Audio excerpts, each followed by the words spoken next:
મિત્રો, ઘણા જ સમયથી સરસા હતી કે સરસાનું કેન્દ્ર ગુજરાતમાં થયું છે. ગુજરાત સરકાર દ્વારા કે જૂનું મંત્રીમંડળ છે એને બરખાસ્ત કરીને નવું મંત્રીમંડળ બનાવવું.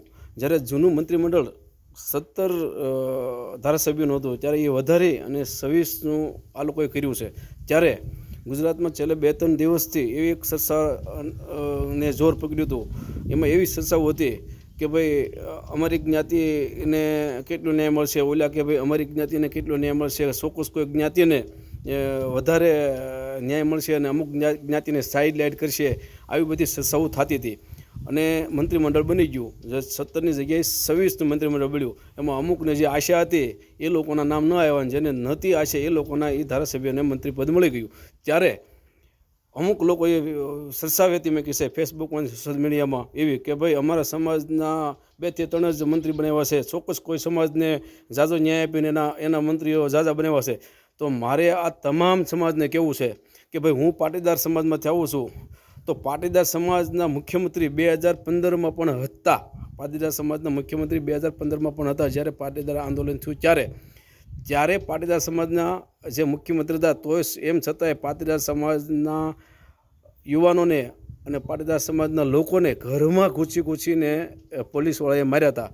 તો પાટીદાર સમાજના મુખ્યમંત્રી હતા તો પાટીદાર સમાજનો શું ફાયદો થયો? એમાં 1% પણ ફાયદો નથી થયો.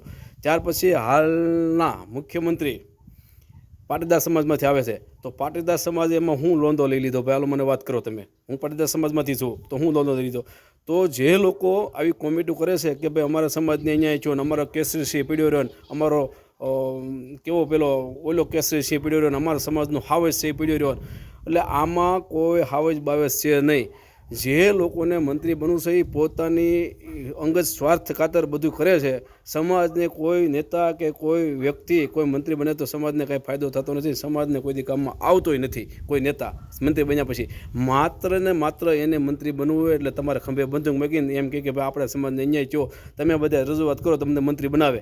પણ એવું કાંઈ નથી. આ પાટીદાર સમાજ 2015ની તમે કિસ્સો લઈ લો. મુખ્યમંત્રી હતા પાટીદાર સમાજના આનંદીબેન પટેલ, તો છતાંય પાટીદાર સમાજને વહાં કાબરા કરી નાખ્યા હતા. ત્યાર પછી અત્યારે મુખ્યમંત્રી છે ભૂપેન્દ્રભાઈ પટેલ, તો પાટીદાર સમાજ એમાં હું લોંધો લઈ લીધો એનો જવાબ તમે મને આપજો. એટલે કોઈ વ્યક્તિ એમ કહેતું હોય કે અમારા સમાજને અન્યાય થતો તો આ સમાજ બમાતને બધું સાઈડ પર મેકીને અને આ લોકો જે અન્યાય કરે છે એ અન્યાય સામે બધાય સમાજ એક થઈ અને લડો અને 2017માં અને ઘર ભેગા કરો. નકર બધાય સમાજને આ લોકો બરબાદ કરી દે. સમાજને જુદા કરીને આ લોકો બરબાદ કરવાનું કામ કરે છે. આ વાતને ધ્યાનમાં રાખીને બધાય સમાજ એક થાવ, એક થઈને આને એક હારે ઘર ભેગા કરો 2027માં.